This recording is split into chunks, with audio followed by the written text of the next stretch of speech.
Oh, go. Here we go. I am rusty as all get out. And there's so many updates.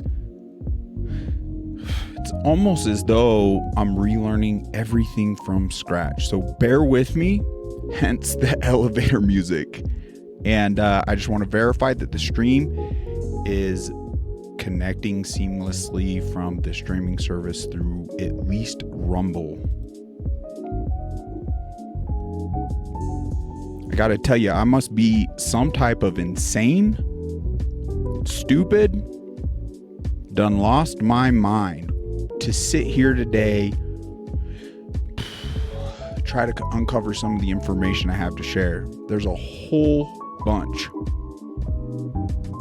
But in lieu of Patriot no longer with us, there's clearly no lengths evil is not willing to go to in today's climate.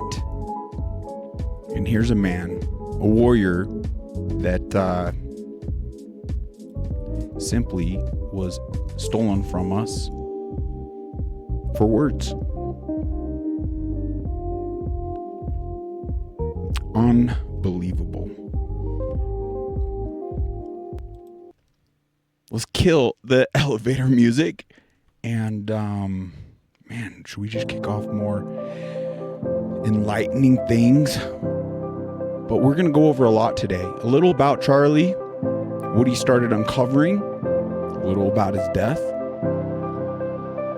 and a whole bunch about the systems that be. And I want you to ask yourself, do you trust our government? Do you trust the FBI, CIA, any three-letter agency? Because without trust,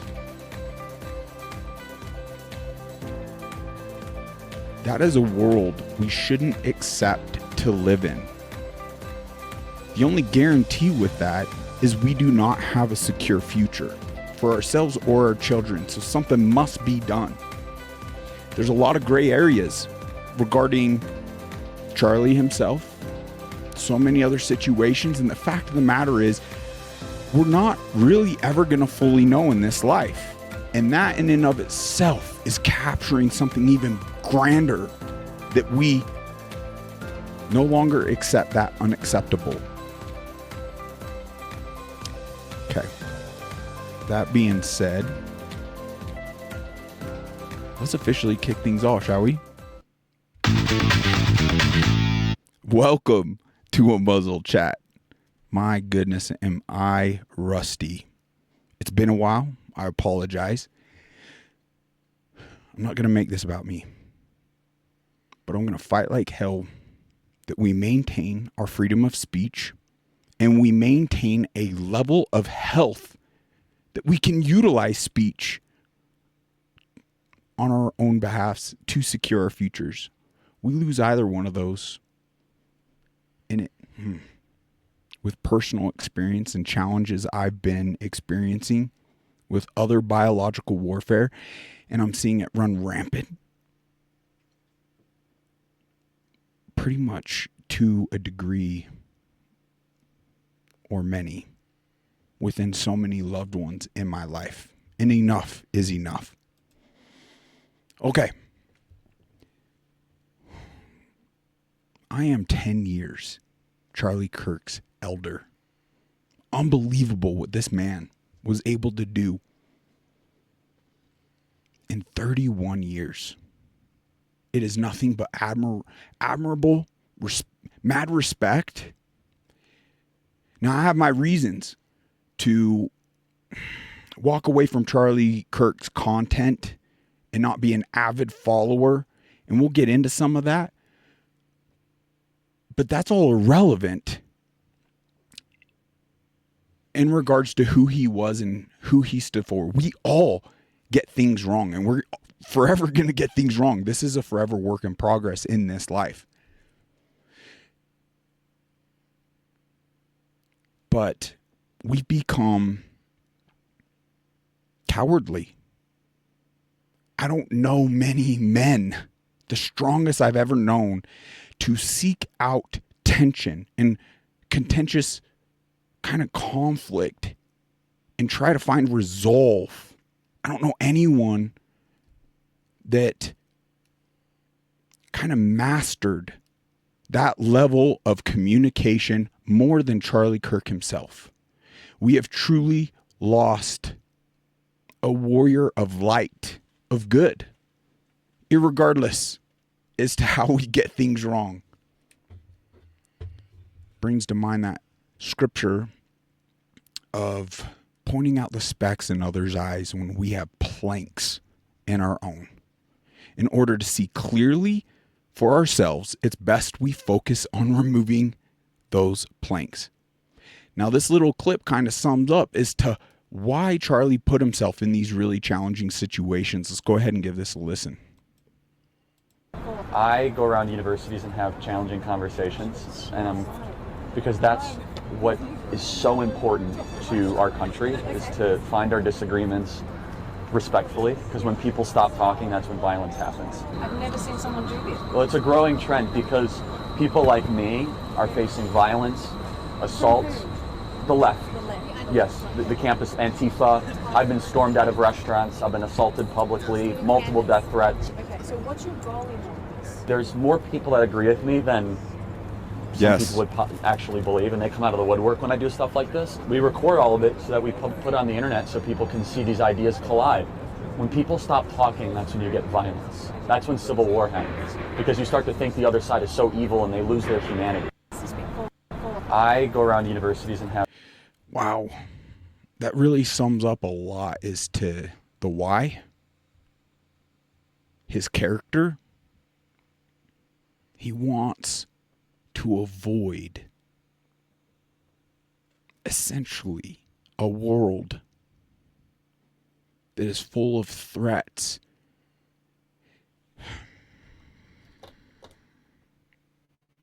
We won't turn against her to avert civil war, destruction, and so much. There's so much to say, so much to dive into. As you could see, there's a lot queued up. Let's just go through a lot of this because so many of these individuals literally have put in the hard work. Let's just let them help connect some of the dots for us. Once again, do you trust our government? For me, the fact we cannot and mostly do not trust our government and all its agencies tell us what we must do. And I'm not calling for violence. Our founding fathers understood tyranny, oppression, monarchs, enslavement, and without freedom of speech. So just how crucial that is. True oppression. Our founding fathers themselves couldn't have stood against the 2% T-tax. It was all those that fled oppressive lives that understood it at the core. Dare I say, we no longer even understand the meaning, the true meaning of freedom. We like to throw out the hollow projections as though we do, and as we live in a free country. Now, don't get me wrong, we got some freedom still. But when situations like this take place and time again, because Charlie Kirk isn't the only one, let's not, the worst lie to be told is to ourselves. And there's a pivotal moment right here, right now. We've turned the blind eye to so many egregiously unacceptable situations post-pandemic, so many other things, and tend to just focus on what doesn't matter and seek the remedies to the situation. That's got to stop. Health Ranger. Love it. MAGA, right? The FBI lied about Jan 6. Lied about the Hunter laptop. Lied about Russia. Lied about Hillary Clinton's emails. Lied about the kidnapping. 9/11. Oklahoma City bombing. Waco, Texas. The list goes on and on. But the point he really drives home, but by God, they must be telling the truth this time. We got him. Are we literally that What is it? Are we sold on so much convenience that we won't even really do the research? Once again, we don't trust the systems. Does that mean we're ever going to get to the truth? No, but all that's irrelevant. We must obtain a world where there is a level of trust. It's just like without trust on a personal relation, how far is that going to get? This is powerful. And a huge part as to why title today's episode, What I Did. Charlie Kirk's death exposed the biggest scam in history. It's a little lengthy, but it's worth every minute. This man does such a fantastic job, and I am surprised it's still up on YouTube, and that's why I want to play a lot of this content. You got to understand so much of the purpose. It's not just to provide the links and try to help share information, whether truthful or not. Do not take my word for things, folks. I'd say there's a pretty stark difference between people that are actually genuinely trying to seek the truth and the true propagandists and the liars trying to run under the blanket of deception. The deceitful side would never take that stance of, do not take my word for it. Do your own research. They try to keep you only plugged into the propagandist outlets, and this is what it is. And if you're not, they use all these threats, all these labels, call you a racist, call you a sexist, just all the different things. Anti-Semitic. Oh my gosh, we got to get away from the labels. Please call me all the things in the book. I'm not going to take offense to it. That's hilarious. That is a part of the psyop that we're falling prey to, hook, line, and sinker, fighting against one another, as this man's going to point out, because we aren't each other's enemies. In fact, we have more in common than the rulers at B. And there's nothing conspiratorial about it. If you actually want to sit through this episode, we're going to kind of uncover some of the proof that there's nothing tinfoil hat about this, that there is a ruling class,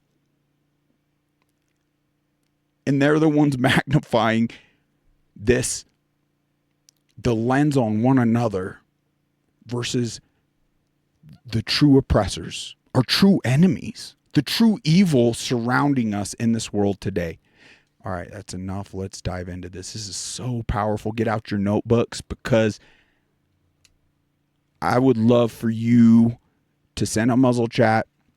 You can email me directly, muzzlechat@gmail.com. I would love your takeaways. I will post them and get them out there. And any of your questions regarding any of this stuff. So back just before I hit play, we need the historical record, not just for the links, because so many of the links, especially on these topics, is already gone.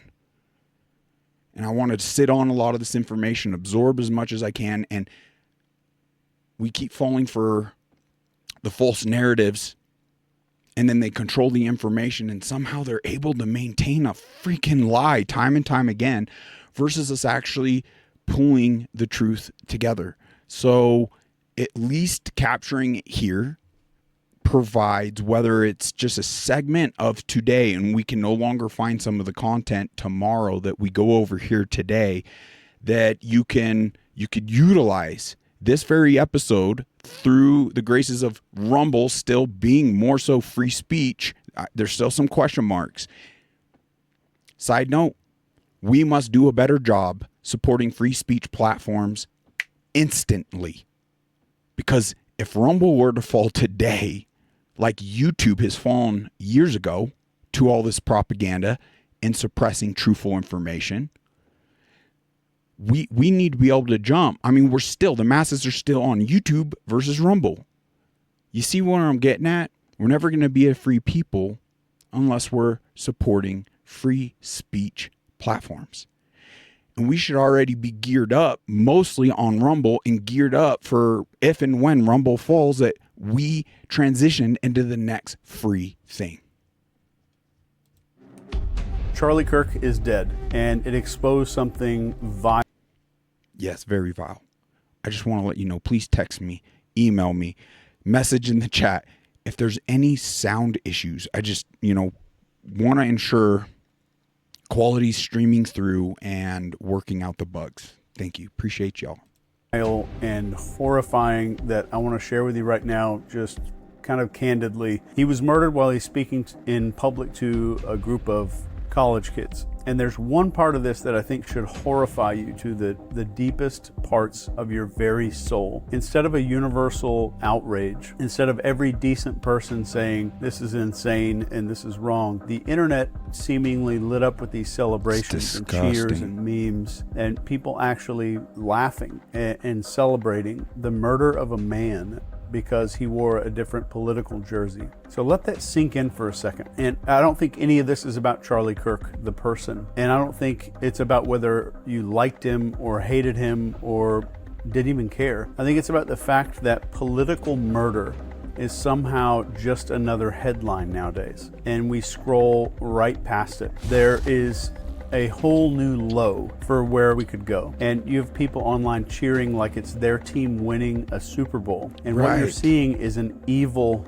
evil mask slipping. This is a signal. And it's a signal that we, and I do mean we, all crossed into something that is a lot darker than just politics. This right here, what we're seeing, is what happens when violence becomes part of a political conversation. When actual TV networks air over and over clips that encourage people to see the other side not as neighbors that we might disagree with, but as enemies that need to be destroyed, as the threat to society. And we must humble ourselves and seek full meekness and accountability and stuff to really seize the glory and opportunity for advancement and growth, even within ourselves. I myself have egregiously fallen prey to so much of the propaganda and lies and programming. I'm so grateful for this gentleman. I'll try my best not to jump in too much because this is beautiful. Seen it, I have no doubt. We all have seen this. People in the media saying these people are a threat, these people are dangerous, maybe some violence is justified, and it's not fringe anymore. This is mainstream. And there are thousands of these clips out there aired to millions of people, kind of nudging, suggesting, maybe planting seeds that maybe a fist, maybe a bullet is a legitimate form of political debate. You resist the temptation to run up and wring her neck. Biggest terror threat in this country. I'd like to punch him in the face. I said if we were in high school, I'd take him behind the gym and beat the hell out of him. Punch some people in the face! When was the last time an actor assassinated a president? They're still going to have to go out and put a bullet in Donald Trump, and that's a fact. A lot of people don't have the attention span to maybe stick with this, but I pray that you do, because I'm going to expose something here that's going to change everything for you if you stick around. But here's the irony, and what I think is a absolute concrete law of history. It's concrete law. The minute that your ideas require violence to enforce or spread, they're already completely bankrupt. Every tyrant, every failed ideology, every social collapse starts the exact same way. The debate dies, then violence takes the place of debate. And you can't argue with a gun. You can only kill with it. And when killing is the substitute for a conversation, society as a whole starts falling off a cliff. And we all, myself included, we all have been sold the biggest con of our entire life. And this is that the problem is left versus right, or Republicans versus Democrats. And that is the distraction fireworks show that they want us screaming about while they're doing something else. And this is a magician's trick. And I'm about to really show you what Charlie, God rest his soul, has kind of exposed here. If you turned on cable news today, you go in your living room, turn it on, maybe you scroll social media, what are you gonna see? The absolute fringe. They're gonna show you the loudest, dumbest, most cartoonish people from the other side blasted in your face 24/7. You're not being shown your neighbor or your coworker or the mom next door who votes differently. You're being shown a bunch of professional lunatics that are handpicked to make you think one thing. And the one big thing that they want you to think is oh my God, these people are insane. They are the enemy. That's the reason that we're going downhill. And none of this is an accident. This is so good. Word for word, textbook psychological operations. And military psyops manuals literally describe how you isolate a target audience, then you pump them full of a bunch of outrage, you create a tribal us versus them identity. This is straight out of a psyops textbook. So why would we want to do this? Or why would psyops want to do this? Because once you're locked into tribal thinking, you're going to swallow anything. You're going to believe any lie about the other side. You're going to cheer when other people suffer. You'll excuse things that you would never excuse in your own neighborhood if you watched it right in front of you and it was one of your neighbors. This is exactly the playbook on how you get otherwise decent, kind people laughing at a murder on the internet. That is how you radicalize a country without firing a shot. And let me tell you something that you're not supposed to think about right now. You share more in common. You share more with somebody across the aisle than with a billionaire donor or some media executive pretending to speak for you. I don't think they want you to see that. They need you divided. They have to have you blind and full of rage, because a united, sane, connected public is the one thing that they actually fear. So how does a normal person, just a regular person, a guy who loves his kids, pays his bills, maybe argues politics at Thanksgiving, how does he turn into somebody who cheers at the assassination of a political opponent on the internet? This does not happen overnight. It is a formula, and I'm going to lay it out for you very plain right here.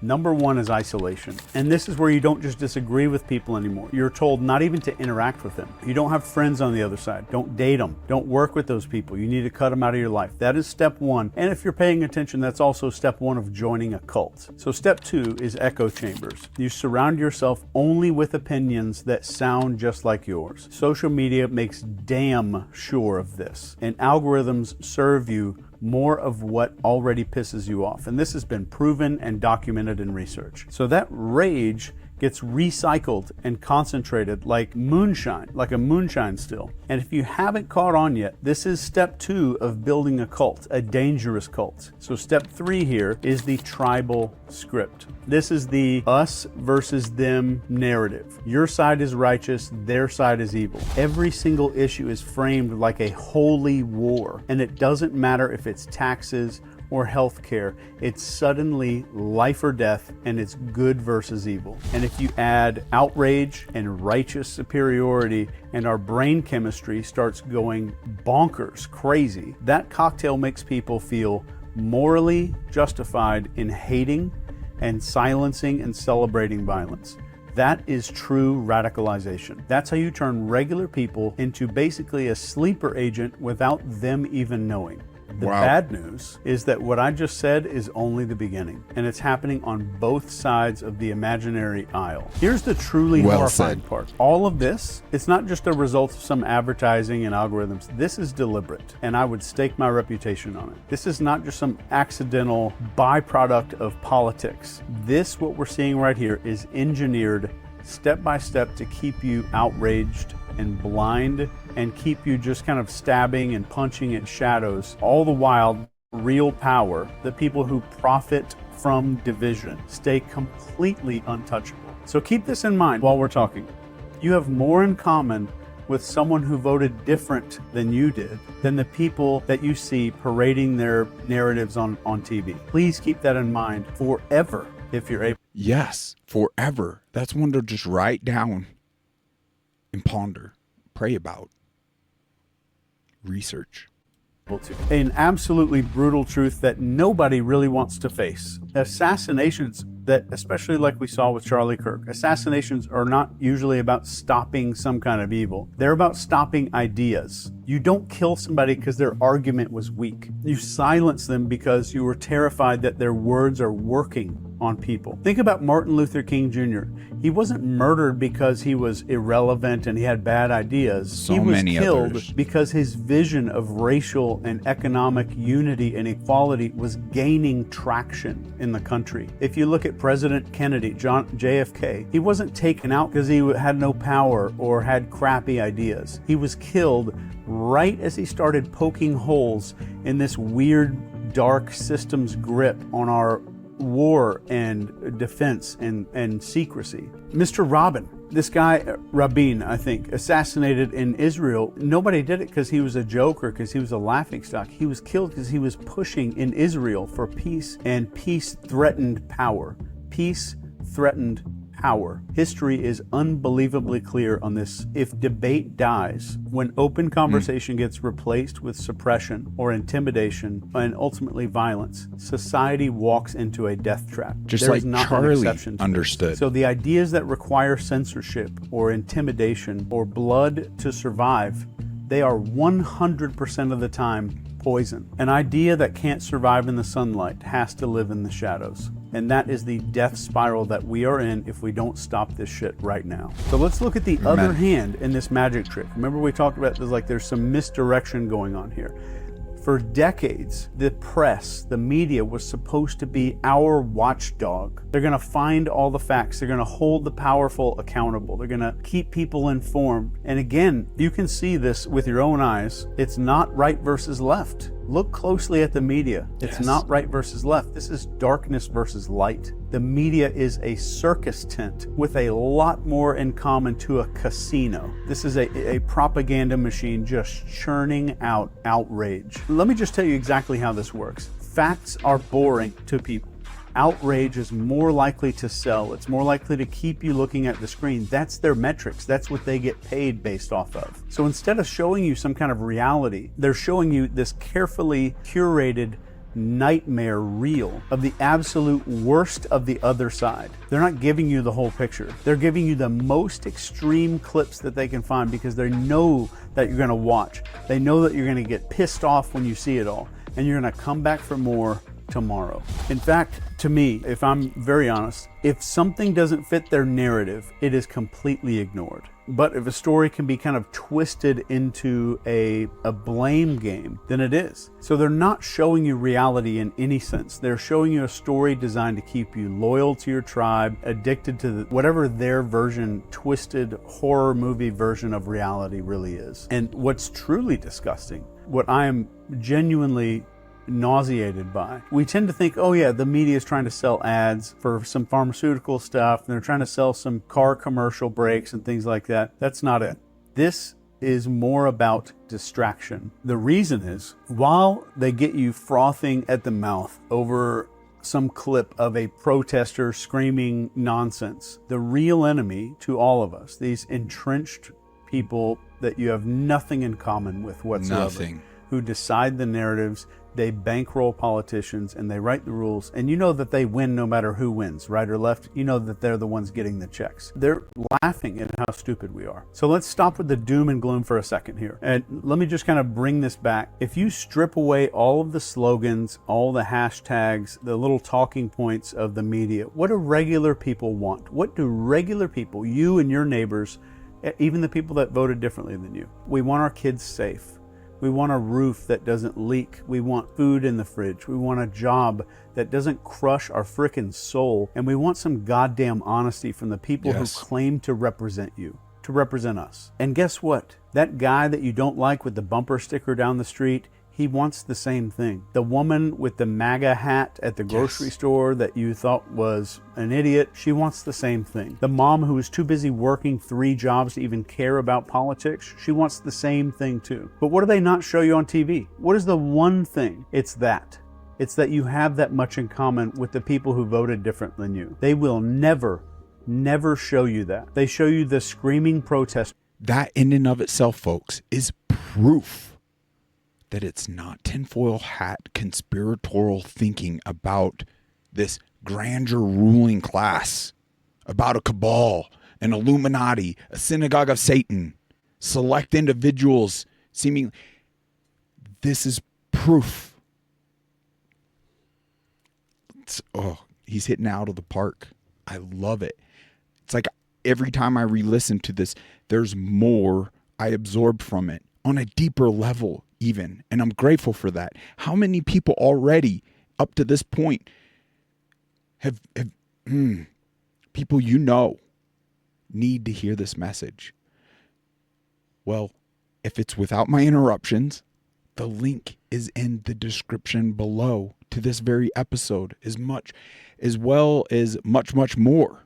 Trying to create that momentum and level of organization we have been missing this whole time. And I need your help on getting organized and everything. We need your voice. With Charlie no longer with us, this is that pivotal moment. How many more people are going to step up to fill those shoes and understand the depths of dire need we're in this moment in time? I call upon everyone because it's as one. Collectively, we can make all the impact. We hold all the cards as a people. Founding fathers understood this. That's why they put the power in our hands. It's why so many of the freedoms and constitutional rights are getting trampled upon, and not just by previous administrations, this one as well. Let's not fall prey to idolatry and a false sense of worship. Now, do I still have hope for this administration? Yes.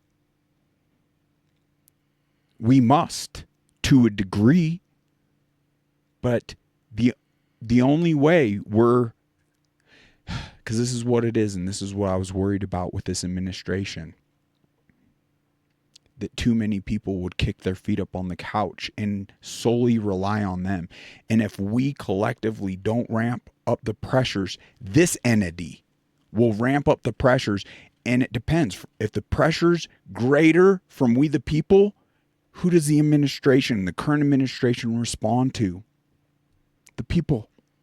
If it's greater from a very powerful structure that lives today, and a people and an evil is greater than we the people, they are going to answer to them.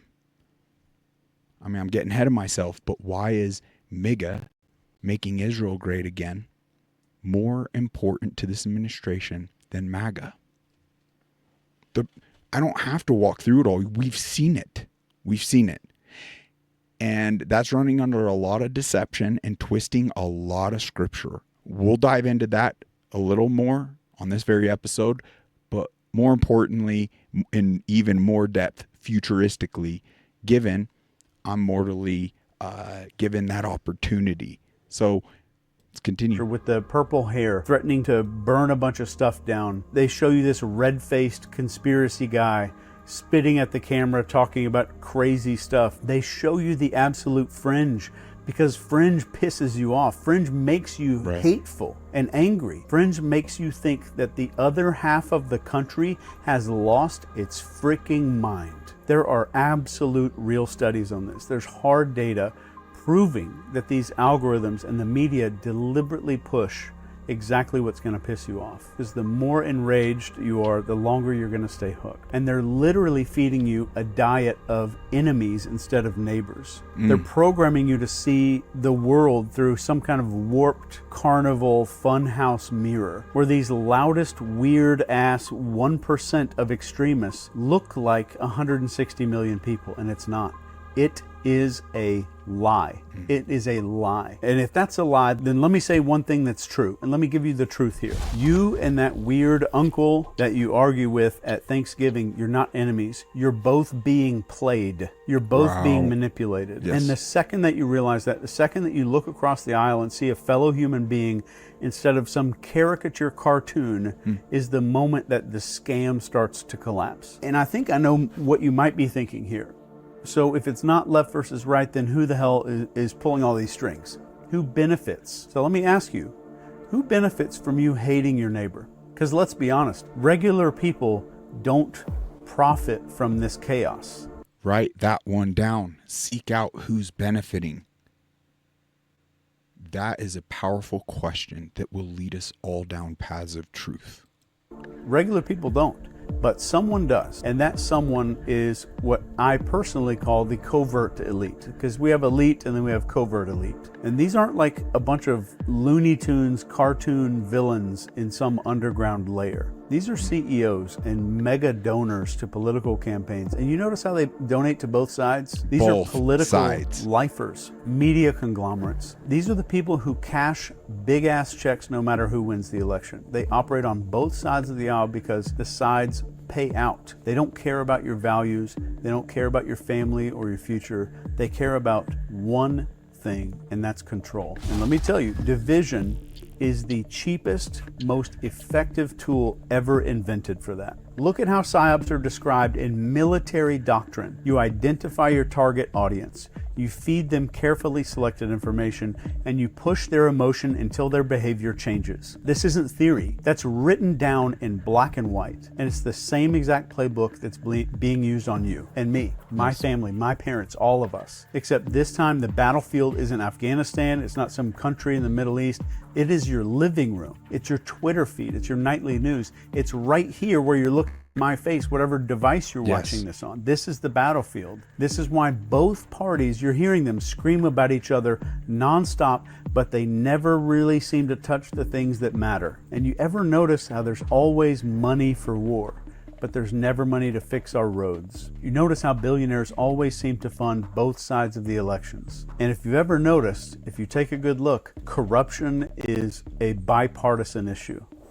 That's not incompetence. So whatever it is for the elites, they need you locked in this tribal, us versus them, tribalistic warfare. Because if you ever woke up and you started to realize that you share more in common with the other side than a single millionaire donor on your own side, the entire game starts to collapse instantly. And I think if you realize this, you'd stop fighting each other. You'd start realizing that the right versus left is fake. And I think that purely terrifies them. So who knows how long this video is going to last on YouTube. But let me be crystal clear about one thing. The real enemy isn't your Democrat neighbor with the yard sign that pisses you off. It's not your Republican uncle who posts stupid memes on Facebook. The real enemy is entrenched power. And it's an entrenched power that thrives on one piece of fuel, and that fuel is chaos. The real enemy is those people who profit when you are divided and distracted, and most importantly, when you are dehumanizing your fellow Americans. We all need to hear this daily to not fall prey to these division tactics, to the dang labels, the constructed left versus right, red versus blue, Dem versus Republican. We all fall prey to it.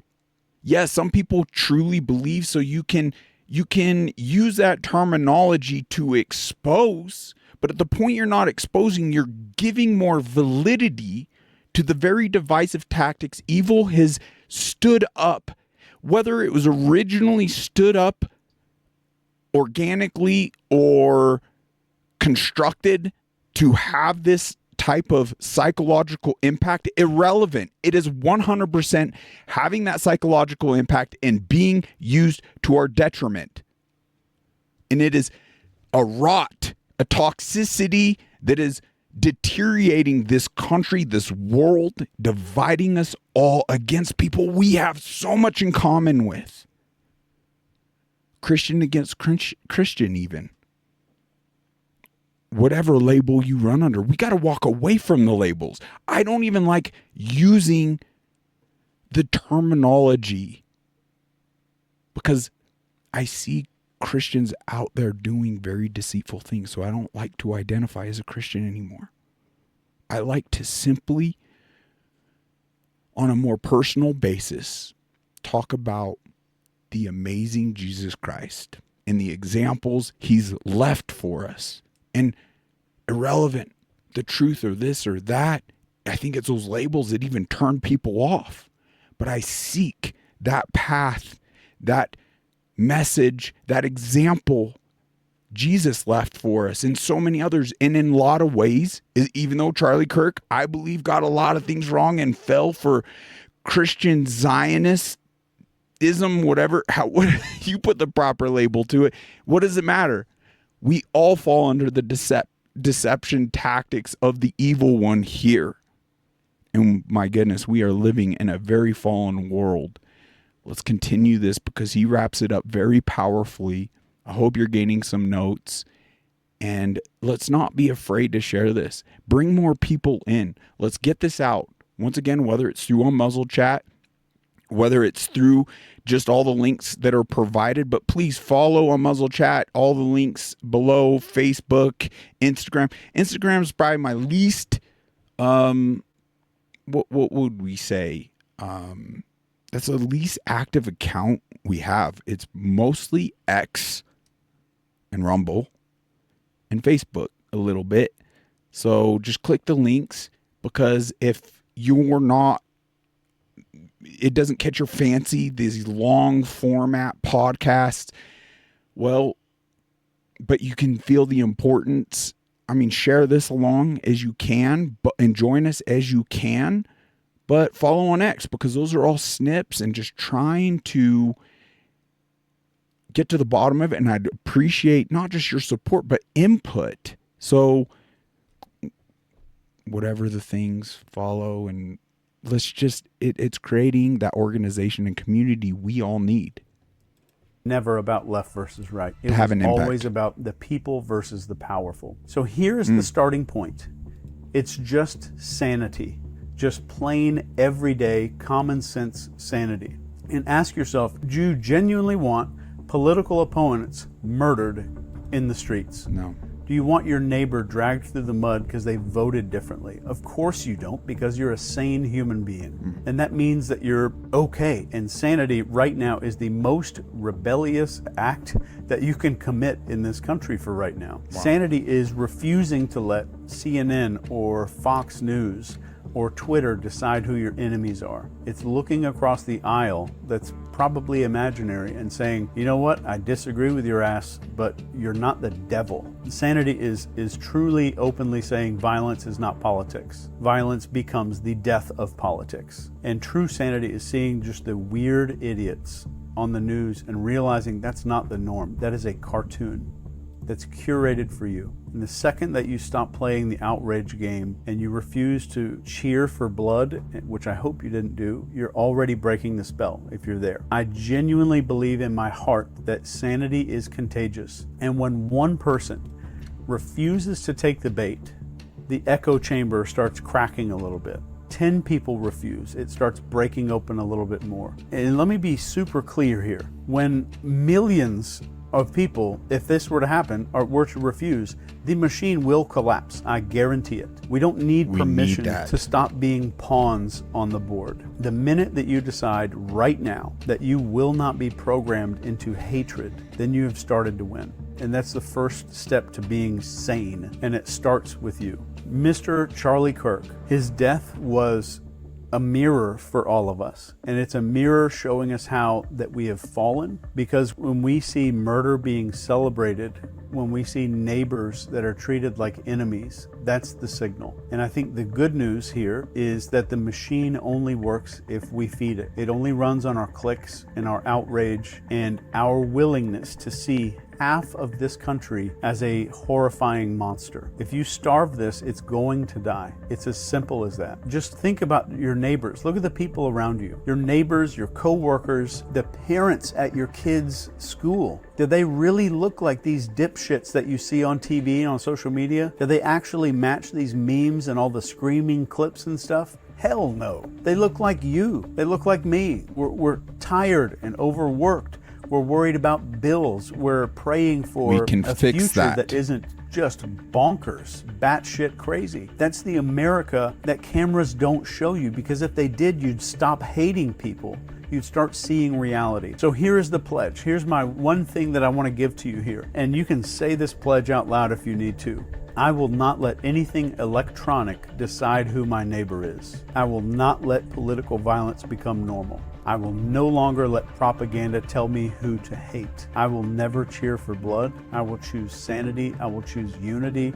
I will choose to see the humanity in people before I see their politics. And if enough of us take that stand, the whole entire rotten, nasty structure starts to fall, because the truth is very simple. There are more sane people than there are psychopaths. What we're seeing online is fake. There are more of us than there are of them. And the second that we remember that, the second we refuse to be divided against each other, which is fake, the game is permanently over. Right. And I say this as the brainwashing expert and the psyops expert. The choice is absolutely ours. Right now, do we keep this programming? Do we keep going? Do we keep letting them program us into sociopaths? Because that's what's happening.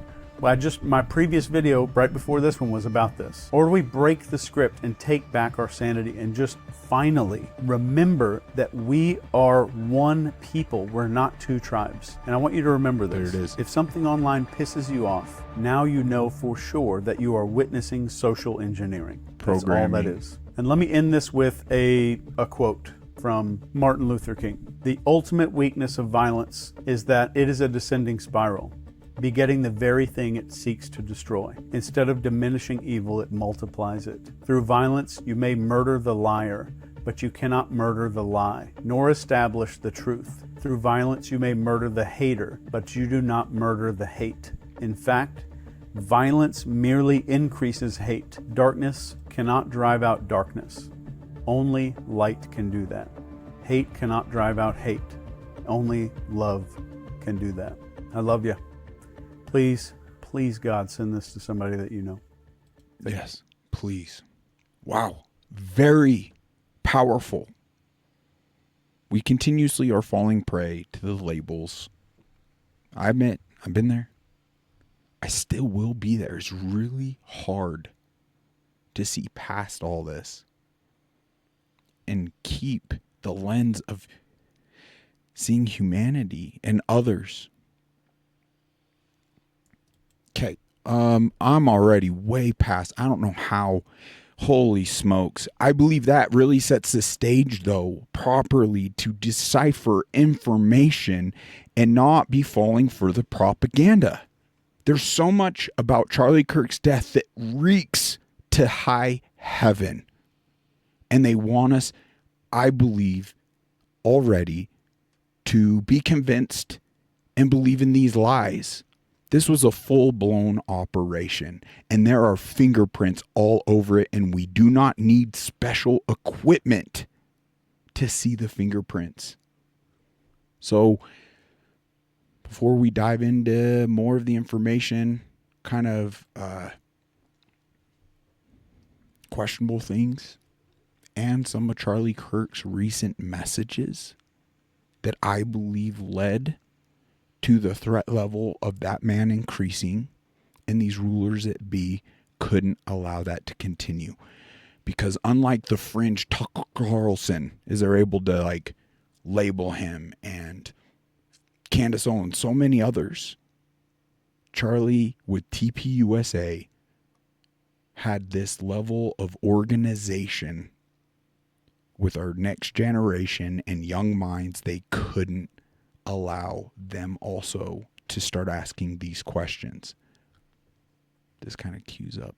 Let's keep Charlie going. Kirk is shot in the neck from 200 yards away, right in the jugular vein. And as people are running away, the police somehow find this guy who was a patsy. He faked the whole thing to divert attention from the real shooter on the rooftop 200 yards away. Then we find out that the shooter managed to escape without a trace. No security camera footage. No one saw him on the campus. Moments after, though, the shooting takes place, you have Benjamin Netanyahu who comes out and tweets about this before anyone else, before Trump even, the personal friend of Charlie Kirk. Then a few moments later, you have Benjamin Netanyahu come out and say that I was speaking to Charlie Kirk 2 weeks ago. I invited him to Israel. What? You invited him to Israel after he was saying all these things about Mossad, about Gaza, about Iran, and he was getting all this flack for having Tucker Carlson and Dave Smith speak at TPUSA. All of your Hasbara agents were attacking Charlie Kirk, and you decided to stop your schedule, bombing 7 countries in the middle of this political crisis in your country, to have a conversation with Charlie Charlie Kirk call him and say that he needs to come to Israel to kiss the wall again? And presumably he said no. Am I missing something? Because a lot of the Israelis and their Hezbollah agents online are saying, you can't talk about that. You're a conspiracy theorist. You're just trying to tie everything to Israel. No, this is a political assassination of one of the most famous political commentators in the country. I'm allowed to ask questions about whatever I want. I'm allowed to say whatever I want. Do I think it's interesting that JFK's shooter was never found? RFK's shooter was never found? Princess Diana's murder was covered up? The 9/11 story was obviously covered up? Do I think it's interesting that the Epstein list was never released? Do I think it's interesting that this is all happening right now and the shooter's still not found? Yes, I do. And I'm going to keep asking questions. Wow. And the one we should be asking ourselves, because I do not trust. Do you trust government? Do you trust the three-letter agencies? I believe the one they are standing up right now is the one they want us to know. And the fact of the matter is, if it isn't the right individual, the trust is gone. And that should still have us asking questions and pushing this forward. For freak's sakes, the steps outside of Charlie, but regarding Trump and voicing some it's setting the stage to expose the fingerprints that are all over Charlie's assassination. Let's listen to this. Does the President of the United States fear for his life? Yes. Yes. I mean, obviously he fears for his life. And I was told that he feared for his life before the two assassination attempts, one coming within a millimeter of striking his head. I mean, let's not forget about that. But I mean, just to clarify, he doesn't fear for his life because of Ireland. I mean, I've been told, yes, that Israel is a major source of concern for Trump. I mean, think about it. What would happen this if is the our president ally. just if he That's why I'm suspended arms confused. to if he suspended arms to a country that carries out assassinations all across the globe, that specializes in assassinations, that has an entire wing of its intelligence services that conducts assassinations, Mossad, including with household goods like pagers, would I had someone close to me talk about how brilliant of a move even that was. And my hands is to my forehead, like in shock. Do we even know, have any of us done the research of any of those individuals that were assassinated and murdered, set up with one of those devices? That in and of itself, when you step back from the propaganda and just all the labels of things and look at that act in and of itself, that is a terrorist act. There were civilians injured, hundreds of them. There was a 9-year-old girl, innocent. You telling me she was a terrorist that died to those terrorist attacks? That method is unacceptable. When there's any innocent lives hurt, how are we celebrating and putting brilliant labels? Just goes to show how much we've fallen from humanity within ourselves and fallen prey to the propaganda. We carry devices similar. How these very well themselves could be weaponized to that degree. That is horrible. That is a war crime in and of itself. But I digress. There's so many other things to uncover that just has been bottled up for some time. And we need to reflect in the mirror more. Do you not be scared? So yes, Trump is scared. And what I learned from this source, who is a Trump insider, someone who talks to who talks to people in the Oval Office, people close to Trump, is that during one of Netanyahu's many visits to the U.S. this year, some figures in his retinue, Israeli agents, placed electronic devices on emergency response Secret Service vehicles. The Secret Service found them and they reported this to the White House. You know, these would be emergency response vehicles that would respond to an incident potentially involving the president. Wow, that is incredibly shocking information and absolutely Huge.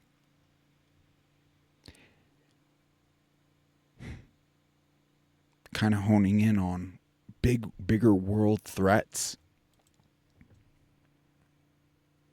So here's some of the more recent. And it was, frankly, it was Charlie's blind allegiance to Israel, as though it's the biblical Israel. I could sit here and draw lines in the dirt, call it biblical things. Doesn't make it biblical. In my eyes, yes, there were land and certain things at certain times, but Israel more so depicts the kingdom of God than any lines drawn on a map. And we would be totally negating the reestablishing of those lines arbitrarily drawn in 1948 by none other than the Rothschilds. Look no further than Tel Aviv and the Rothschild Boulevard that exists, the HQ connecting to, anyway, you could just connect all this. It's such a deep, we just need to seek the truth for ourselves. And when you look at the genocide and the horrific atrocities and crimes committed daily, a whole people, women, children, murdered, assassinated through the most horrific means, hospitals, schools, all of them obliterated. Sniper rounds making it into these innocent lives. And I don't mean to get too graphic, but I believe this. It's not some rogue fringe LGBTQ. It's such a joke. The world we live in, unbelievable. But my heart goes out to so many of those individuals. They know not what they do. Don't understand the depths of evil's tactics to destroy the purpose of being here in the nuclear family. But he started asking some very powerful questions. This is what I believe is leading to the whole operation that took his life. I've been to Israel many times. The whole country's a fortress. When I first heard this story, I still had the same gut instinct that I did initially. I find this very hard to believe. I've been to that Gaza border. You cannot go 10 feet without running into a 19-year-old with an AR-15 or an automatic machine gun that's an IDF soldier. Right? The whole country is surveilled. And so let me just kind of go through this. We don't talk about Israeli politics very often, and most Americans don't know this. The last 9 months, Israel was on the brink of civil war. It's not an exaggeration. This judicial stuff, there were hundreds of thousands of Israelis taking to the streets because Bibi Netanyahu was basically redefining the Israeli constitution. That's not an exaggeration, right? He said the judicial branch has too much power. There were protests planned this week against Netanyahu, where they anticipated tens of thousands of people to take to the streets. That's all gone, Patrick. Netanyahu now has an emergency government and a mandate to lead. I'm not willing to go so far that saying that Netanyahu knew or there was intelligence here, but I think some questions need to be asked. Was there a stand down order? Was there a stand down order? 6 hours? Great I don't believe question. It. Israel's the size of New Jersey. When I took a helicopter ride from Jerusalem to the Gaza border, it's 45 minutes. Wow. 6 hours. They're live streaming the killing of Jews. Did somebody in the government say stand down? That is a legitimate, non-conspiracy question. Yeah. The whole country is the IDF. The whole country is. Yeah. And you're trying to tell me that they're going to concerts and kibbutzes and schools and buy the anti-Semitic I've been to Israel many times. Threats Charlie got and backlash, being the most staunch supporters of Israel, devout for years and years, blows my mind. Netanyahu isn't even a Semitic individual. He's from Poland. Netanyahu isn't even his real name. You can do that research yourself. But the deception runs so deep. A few days ago, Charlie Kirk was talking about releasing all the Epstein files. A few days prior to his death. I think the DOJ should immediately move to unseal all the Epstein documents in the Southern District of New York. Yeah. Everything. And everything except child sexual assault material. I think every file should be released to the public the same way as the JFK files. Let the American people decide. Put them out there, because if there's nothing in there, then we can see there's nothing in there. Now. I think the DOJ should. Come on, we're supposed to believe these narratives of a 30-06 being disassembled and reassembled and left in the woods, and with this. How dumb do they think we are? This is there's so much deception, so we should be just asking. Wow, Charlie Kirk pisses off Israel. Let's just hear what Tucker had to say with Megyn Kelly. He was one of the only people, I mean, truly one of the only people to go to the president whom he loved. He loved Donald Trump, like personally as well. And I think the president really loved him in a real way.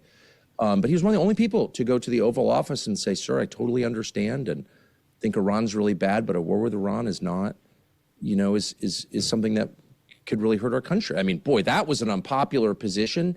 He didn't need to express it. Oh, of course. And he did it again. He didn't have some weird agenda. He wasn't mad at anybody. He was for his country, and he was for doing the right and wise and difficult thing. And he said that. He went to the Oval Office to say that. He took massive abuse from his own donors, which is also something that you don't see people. And he loved his donors. It wasn't a hostile thing, but they had a different view. A lot of them, not all, but a lot.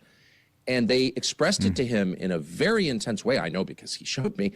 And he said, look, I understand your perspective. This is my perspective, and we're going to do what we think is the right thing, the wise thing. In that way, too, he was the voice of young people. I mean, there are no young people in the country anymore supporting this war and wanting Israel to continue its bombing campaign.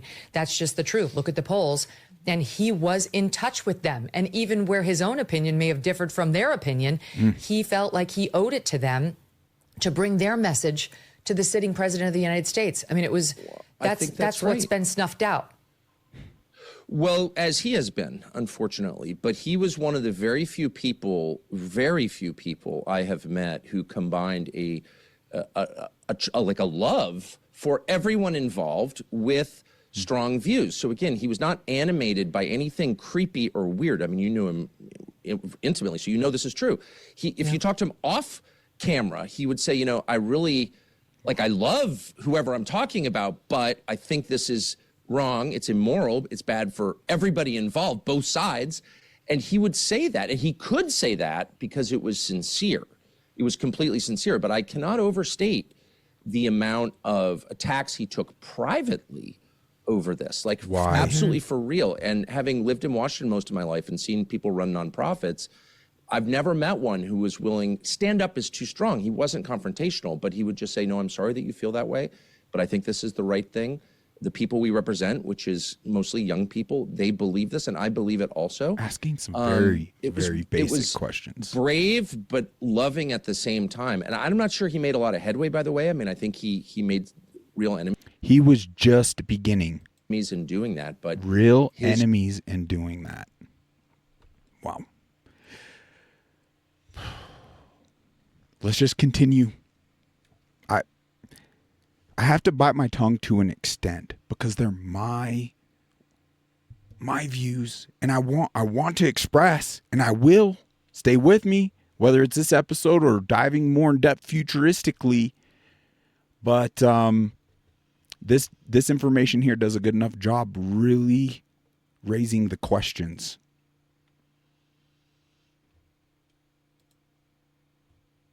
If it's gonna go, let's try clicking that again. Is it already taken down? Another one. Oh my gosh, come on. Really?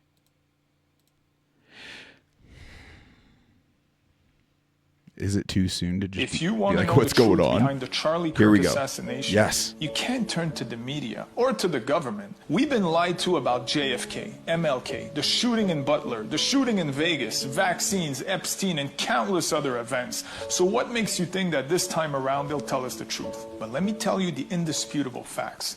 This event was carefully planned. Yes. It was a professional marksman that aimed perfectly at the neck, so they wanted to make a gruesome statement that free speech is no longer safe. It's not a coincidence that seconds before he got shot, the trans debate was taking place. And a few days before that, he was raising doubts about the US government being owned by the Jewish lobby. This event is perfect to raise the hate bar between liberals and conservatives. And if God forbid something happens to a liberal political figure, then this could lead us into civil war. And it will give the people in power every reason to crack down on free speech and take away our Second Amendment. They want us to fight amongst each other.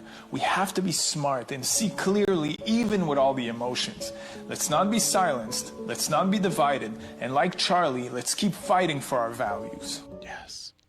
So beautifully said. Yeah, rest in peace, brother. Now, before we really go in, he brought up one of the points, and whatever. I'm getting ahead because we're going to be getting into some of the information that makes, like, the fingerprints on the very situation regarding his assassination. And my goodness, already the narratives, the patsy, I mean, they had a guy actively saying, shoot me, knowing this is a right-wing gun-toting that's the type of people Charlie attracted. What?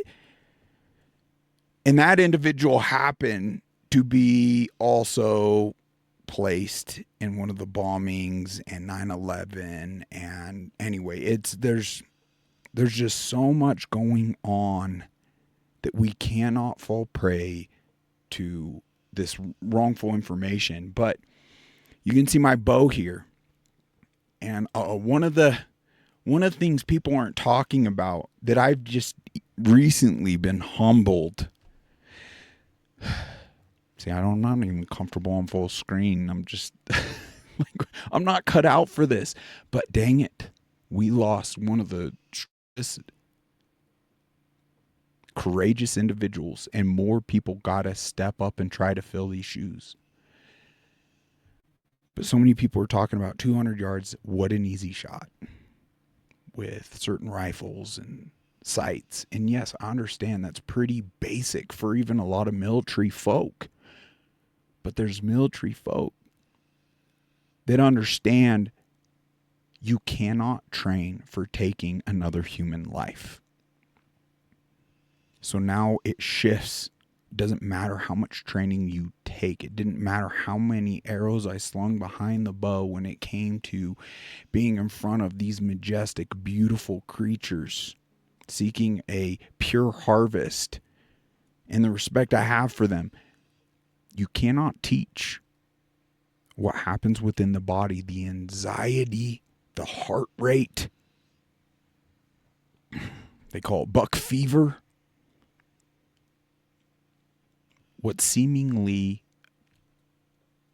a 10 out of 10 type of situation at the range seemingly becomes impossible. I can speak on this just from the hunting aspect firsthand regarding an animal that God gave a steward over versus a human life versus a public setting. Could you imagine how much that would ramp things up? Being in a public setting and taking someone's life. Could you imagine how much more it would be knowing there's a chance you don't walk away from this? That you yourself get killed. That you yourself end up imprisoned for life. That is not an easy shot at all. The only ones that would be able to truly execute it would be real assassins. I digress.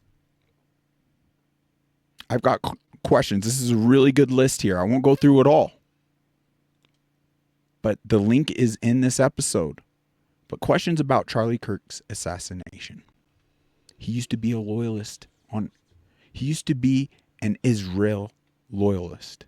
He feared Israel would kill him. By the way, that statement is true. And there's a lot of individuals that surrounded Charlie that has expressed that. And that, on this topic, is personally the only level of censorship I've experienced. And I can prove that in some of these next links to come. But isn't that interesting It's like they're really trying to control that aspect of this narrative. He started mildly criticizing Israel. He said Epstein was Mossad. He started asking about Epstein. Anyway, this list is very powerful. But it, he sums it up here. But I'm sure it was just some random liberal kid. No, it wasn't. That's what they want us to believe. This gentleman, this young man, very well done. In fact, he walks through it, and I think this is going to skip a lot of the things that raised my eyebrow, because he goes through so much of it. This is so powerful. You want some answers?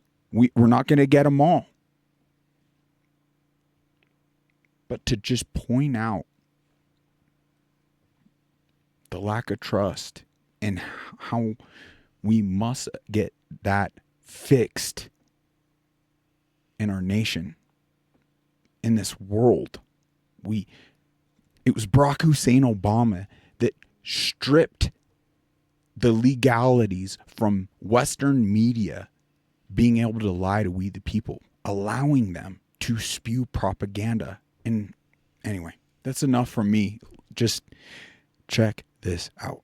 Did Israel kill Charlie Kirk? The alleged shooter is now in custody, turned in by his own father. Case closed, right? A lone gunman, a young man chasing infamy, the assassin of one of America's most popular political activists, the most viral political assassination in modern history. But there's an issue, a very serious issue. Given how authorities have handled this investigation, we can't treat their information as concrete. So it begs the question, what if there is more to this story? Shortly after Kirk's assassination, speculation of Israel's involvement spread like wildfire. The claims were so viral that a Newsmax journalist was forced to ask Benjamin Netanyahu himself during an interview where he appeared agitated and nervous as he denied the allegations. Before I let you go, I want you to address one thing, and it's just the absurdity of it, some of the internet rumors that somehow Israel is behind the Charlie Kirk murder. And, I don't believe it for 1 second, but I want you to, make a statement. It's so absurd. That's insane.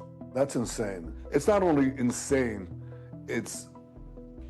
I think it's so absurd, so stupid, and so ridiculous. You can't believe that people are saying that. They just found the perpetrator. They'll get to the bottom of this. This speculation about Israel being... I have to cut in there. I did need to step out. Nature called. That was not a man's response. That, to me, says guilt all over. My hand wasn't in the cookie jar. How dare you? His was. Wasn't me. No. A true friend of this individual, as he's portraying to be at this point, just trying to emphasize cover-up, wouldn't even have humored that question. Think about the psychological behind all that. Like, that was a child response. Not humoring that question. Focusing on what took place. The loss, the grief, the purity of a situation. That's a friend. This was not. Netanyahu, unbelievable.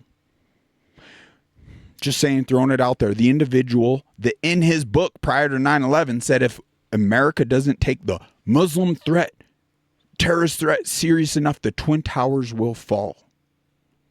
Yeah, the whole narrative. I mean, never forget. Oh, we've forgotten what really has happened. A lot of us, too many of us, believe the propagandist lie, the mainstream media, the same ones, safe and effective, the same ones that lied to us, the same ones we're seeking out. So many, or too many. And that's the purpose of this episode, that we don't fall prey and look at our neighbors as though they're our enemies when we have 100% an enemy out there that is intentionally turning us against each other. Totally stripping us of the one solution we have through unity. behind Charlie Kirk's assassination came across as absurd to many people, myself included, given Kirk's history of loyal servitude to Israel and the Zionists. I mean, what motive would Israel have for killing their own loyal subject? But then came this bombshell. Journalists Max Blumenthal and Anya Parampil revealed Kirk was beginning to break ranks with the Zionists. He was questioning Israel. He was refusing Zionist money and platforming critics. And for that, he was met with intimidation and backlash from powerful Zionist figures. He was afraid of them. In this video, we'll dive into the article, lay out the claims, and we'll confront the very important question. Was Charlie Kirk's assassination just the act of a lone gunman? Or was it a violent coup by Israel to gain control over the most influential conservative organization in America?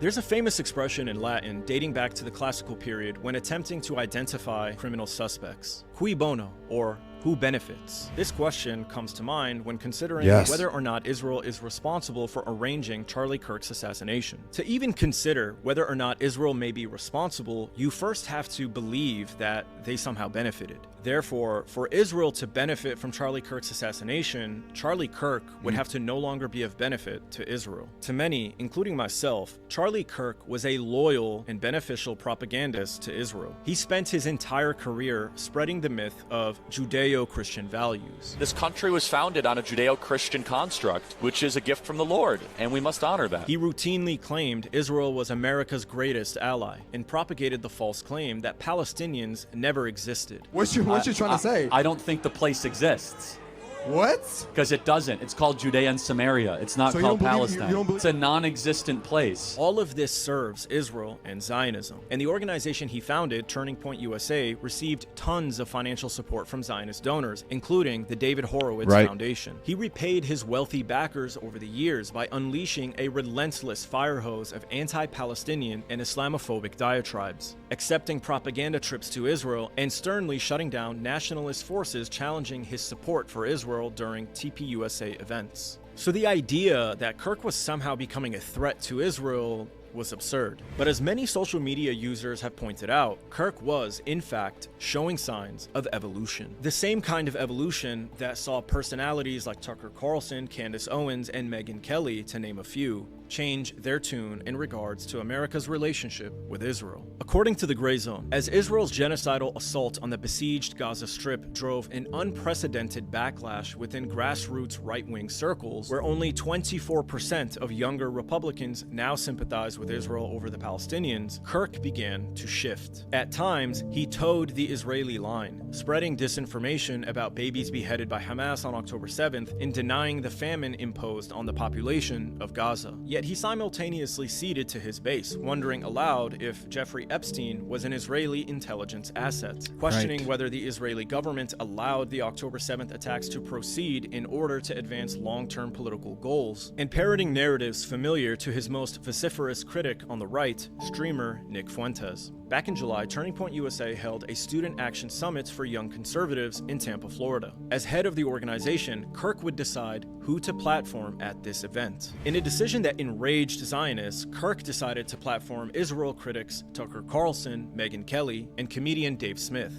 At the event, Tucker Carlson made several incendiary comments, taunting the Zionist billionaire Bill Ackman. How did Bill Ackman get $9 billion? Bill Ackman, a pretty impressive guy? I know Bill Ackman. No! Bill Ackman's like well-connected and super aggressive. That's it. And even suggested that Americans serving in the IDF should lose their citizenship. Because you can only really pledge your loyalty to one person or one country. That's just a fact. I think anybody, by the way, who serves in a foreign military should lose his citizenship immediately. There are a lot of Americans who've served in the IDF. They should lose their citizenship. You can't fight for another country and remain an American, period. Megyn Kelly suggested that Jeffrey Epstein was an Israeli Mossad agent. So he was an American, which leads basically three options: MI6, Saudi, or Mossad. Yep. Which one would you choose? I guess Mossad, given his connection to Ghislaine Maxwell. Right.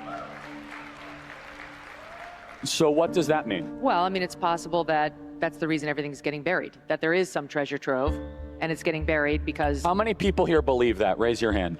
Okay, I'd say about My hand's raised. half the hands think that it's being buried because of an Israeli thing. And Dave Smith heavily criticized Israel's genocidal actions in Gaza. Because it's not a war, it's the destruction of a captive people. Gaza's been occupied since 1967 by the Israelis, and they're now just slaughtering the people there. On social media, Zionists went into a frenzy, denouncing Charlie Kirk as a traitor. The Jewish Zionist Laura Loomer tweeted, "After this weekend, I'd say he has revealed himself as a political opportunist. Lately, Kirk has decided to behave like a charlatan. It really is shameful, and honestly, I am just disgusted with the constant flip-flopping on the right." In the Times of Israel, a blogger called Kirk out for promoting anti-Semitism. Quote, "Charlie, what are you doing? You know the difference between good faith critique and coded anti-Semitism. When people obsess over AIPAC while ignoring Qatar, China, Saudi Arabia, the UN, that's not objectivity. That's targeting. Leadership also means knowing when a conversation is no longer a conversation, it's manipulation. It's how the seeds of Jew scapegoating get watered, not by swastikas, but by just asking questions." Finally, she warns, "Charlie, don't abandon your post. You've stood for truth when it wasn't easy. Stand now with Israel,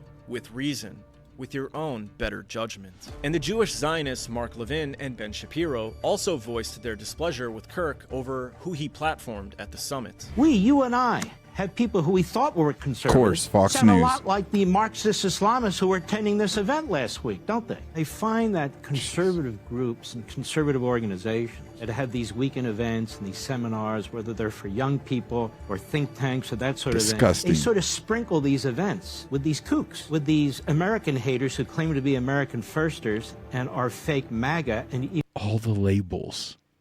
This is the deceivers. And they're... Who knows if they know what they do, but they're doing it for the paycheck.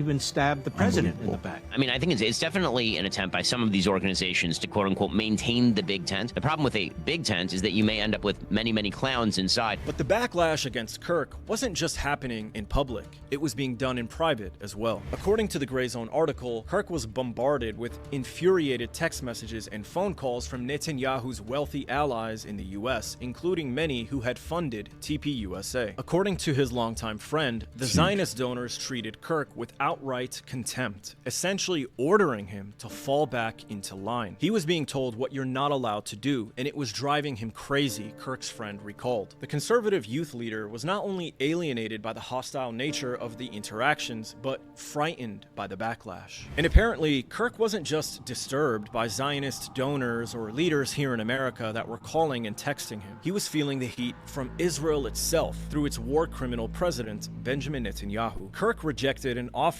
earlier this year from Israeli Prime Minister Benjamin Netanyahu to arrange a massive new infusion of Zionist money into Turning Point USA, America's largest conservative youth association. In the weeks leading up to his September 10th assassination, Kirk had come to loathe the Israeli leader, regarding him as a bully. Kirk was disgusted by what he witnessed inside the Trump administration, where Netanyahu sought to personally dictate the president's personal decisions and weaponized Israeli assets like billionaire donor Miriam Adelson to keep the White House firmly under its thumb.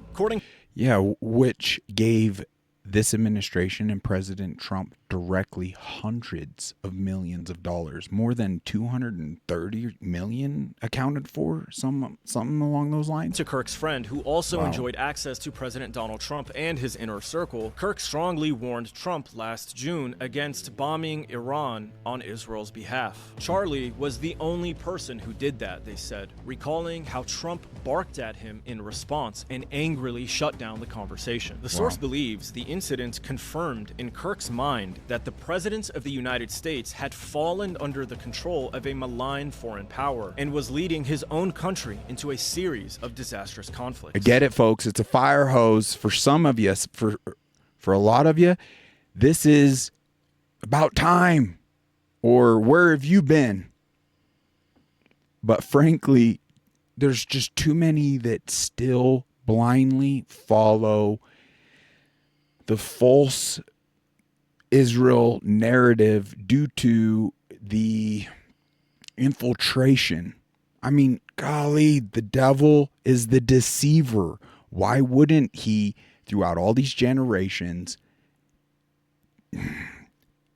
embed himself into all our organized religions, hold the 501c3 statuses over their heads, get them to tout this new established 1948 Israel as though it's the Israel of the Bible, as though that's the Semitic people, as though that's God's chosen people. Have you seen the footage as to how they treat Christians there on the streets?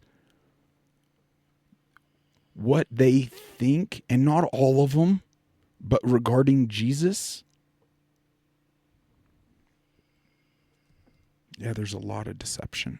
By the following month, Kirk had become the target of a sustained private campaign of intimidation and free-floating fury by wealthy and powerful allies of Netanyahu. Figures he described in an interview as Jewish leaders and stakeholders. He was afraid of them, the source emphasized. The reports of this fear are consistent with other claims made by sources also close to Kirk. A month ago, Harrison Smith, a well-known media personality and political commentator, tweeted out that someone close to Charlie told him that Kirk was worried Israel might kill him for criticizing them. I'm not gonna name names, but I was told by someone close to Charlie Kirk that Charlie thinks Israel will kill him if he turns against them. And Charlie himself...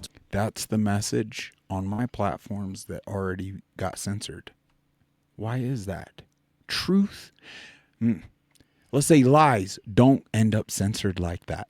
They don't. Only truth. Look no further than the pandemic. Ivermectin, these bioweapon shots called vaccines. Unbelievable. Told Megyn Kelly a month before his assassination that he was afraid. But I am sick of being lectured on, like, you have to see it exactly as we see it and support everything, or you're against us. I got texts about you, Megyn. Why is Megyn like doing the bidding of Hamas? I was like, what are you talking about? Megyn's the best. And I said, why are you texting me about Megyn? This is what they don't understand. You and I, Megyn, and Tucker is in the same category, and they've tried to go after Tucker. The more you attack our moral character, the more we're gonna double down in a direction, because 100%. Screw you, I don't do it that way, okay? On some part of the population, you can scold them into silence. He was waking up. If I have any deviation of a purity test, any deviation whatsoever, such as hosting a focus group, right, Megyn, with a bunch of our students that went viral, having Dave Smith or Tucker at my event, it is all of a sudden, oh, Charlie is he's no longer with us and all that. I said, wait a second, what do you mean? What does with us mean exactly? Good question. I'm an American, okay? Like, I represent this country. The more that you guys privately and publicly call our character into question, which is not isolated, right? Megyn, it would be one thing if it was one text or two texts. It is dozens of texts. Yes. Then we start to say, hold the boat here.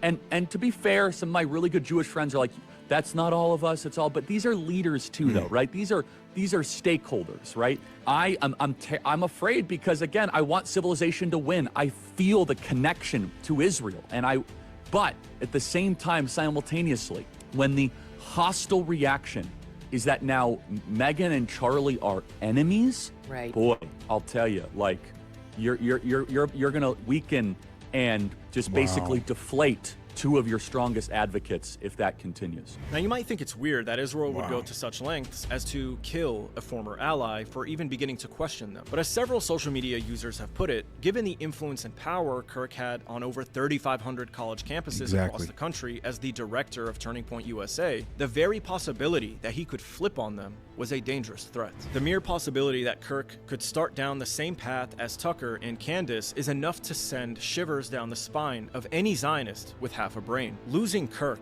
even to a moderate degree, would represent a devastating blow to the Zionist power base in America. Zionist concerns over Kirk's leadership of Turning Point USA, an organization he founded, have been brewing for some time. Over a year ago, Ben Dominic, a co-founder of The Federalist, wrote, "If Charlie Kirk remains the head of TPUSA, the right has an anti-Semite problem." And a few weeks ago, in the Times of Israel, Jewish Zionist Daniela Bloom wrote, "Turning Point must continue to be a safe haven for aligned pro-America, pro-Israel Jews on campus and for future generations. What we have established here is a consistent thread of Zionist outrage over Charlie Kirk's platforming of Israel critics and concerns over his leadership of TPUSA, the most influential conservative organization in America. You see, Turning Point USA isn't just another conservative group. With over 3,500 chapters nationwide, its conferences became the beating heart of Republican youth politics. Charlie Kirk developed it into a machine that energized young conservatives like no one else. Wow. Even Donald Trump credited Kirk and TPUSA for his election victory, calling it your victory, not mine. This is why the stakes were so high for the Zionists. If Kirk had continued drifting toward criticism of Israel, it wouldn't just be another commentator questioning Zionism. It would mean the entire conservative youth movement could begin shifting its views. Unlike Tucker Carlson, Candace Owens, or Nick Fuentes, who can be dismissed as fringe and independent commentators, Kirk and TPUSA had mainstream power. They organized the grassroots. They had access to the White House. That is exactly why Netanyahu offered to bankroll TPUSA, to make sure Kirk never turned that influence against Israel. As the founder of this organization, rejecting this funding essentially denied Israel the ability to gain leverage as leader of the organization. So without access, they couldn't threaten to remove him from the position. And when gangsters can't buy you or control you, well, they kill you. Kid, you work it out any way you want, but nobody's backing out of the deal. Mr. Cinelli, I'm sorry, but the bottom line is I'm not selling the company to you. All of us are humans. Do not take our word for it. Take Jesus' warning in Revelation 2 verse 9 and repeats himself in Revelation 3:9. I'll tell you the fucking bottom line, laddie buck. The Barone routes are now Cinelli routes. That's that.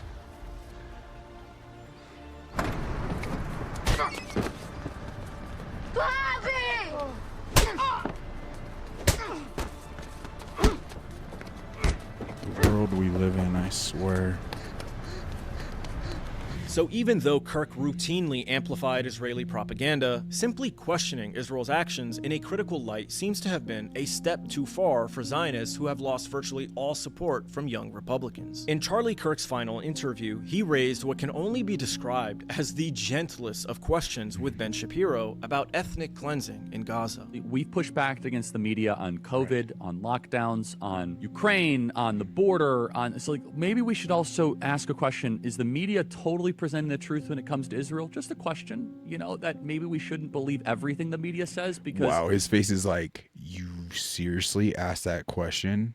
Wow. I know, I've been conditioned to ask a lot more critical questions over the last couple of years. So, Ben, some people would accuse Israel of wanting to ethnically cleanse. Some people in the Israeli government are saying, again, it's all over the place, right? You have opinions all over. In your opinion, what would a good outcome 5 years from now be, and how does one respond to the claims of ethnic cleansing? 24 hours later, Charlie Kirk was shot in the neck and killed. With Kirk now dead, Zionists began covering up this tension and claiming he was a loyal friend of Israel until the very end. Netanyahu first tweeted prayers for Kirk at 3:02 p.m. in the afternoon on September 10th, minutes after news of the shooting broke. He has since authored 3 additional posts about Kirk, even breaking away from the Israeli war cabinet to spend the afternoon of September 11th memorializing the conservative leader on Fox News. During that interview, Netanyahu did his best to insinuate that Israel's enemies were responsible for murdering Kirk, despite the fact no suspect was named or in custody at the time. The radical Islamists and their union with the ultra-progressives, they often speak about human rights. They speak about free speech, but they use violence to try to take down their enemies. None of this, of course, is concrete evidence that Israel was behind the assassination of Charlie Kirk. But what this does reveal are 3 important facts. The first is that Kirk was beginning to criticize Israel, even if it was too soft, too little, too late. The second is that Charlie Kirk was growing frustrated over Israel's attempt to control what he says and who he speaks to. And the third is that the Zionists were also incredibly frustrated with him and worried about his position as the leader of TPUSA. So when it comes to the famous Latin expression, cui bono, or who benefits, There is evidence to believe that Israel and the Zionists do. Within 24 hours of Kirk's death, Shapiro announced that he would be launching his own campus speaking tour, vowing, "We're gonna pick up that blood-stained microphone where Charlie left it." But what do you think? Is there anything that I'm missing? Let me know in the comment section. And of course, don't forget to read the article by The Gray Zone, which is linked in the comment section below. If you liked this video, please consider subscribing and donating to keep me going. Yeah, that gentleman's link right there in the description below. Now, I'm already well over time for today, and I'm feeling the exhaustion. And frankly, I need nourishment. So I'm going to do my best just to kind of get through a lot of this. Charlie Kirk isn't the first of them, folks. There's so many of them, but listen to how bold and blatant this is by Rockwell. I am going to expose what the Jews are doing to back integration, race mixing, and these race riots. And I think when the people find out that the Jews are behind it and have financed it, I think the people are going to understand why the Jews don't like me. How are you going to expose it? What specifically? Would you want the world to go to war, sir? I don't want the world to go to war. I want to stop the riots. I want to stop the exploitation of black people by the Jews for the purpose of destroying the American constitutional republic. I am going... Now, it's not all running under that label, folks. That's why we got to see past the label. We got to see people for their actions, for the fruits of their being and what they do.